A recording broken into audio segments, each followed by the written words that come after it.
ምርጦቹን በመመለስ 100 ሚሊዮኑን ምርጥ ማድረግ እንጂ ሚዲያውን ዘግቶ ሐሳብ ዘግቶ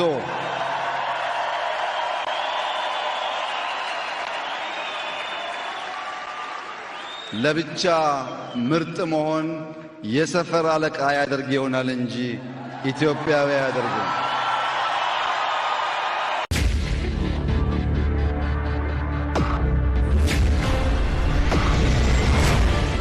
አሁን ባለው ሁኔታ ኢትዮጵያን መምራት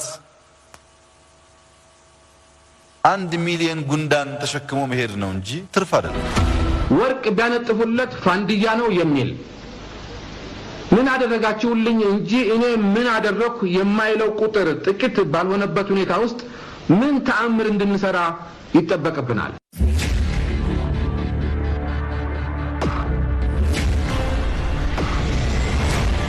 ኢትዮጵያን ማፍረስ የሚቻለው መጀመሪያ እኛን ካፈረስክ በኋላ እንጂ እኛ ተቀምጠን ኢትዮጵያን ማፍረስ ለማንም የማይፈቀድ መሆኑን በደም መገንዘብ ጥሩ። እኛ ግን ከዚህ ከደሃ እናታችን ጋራ ነው ምን ቆመው ወይ ምን ወጣው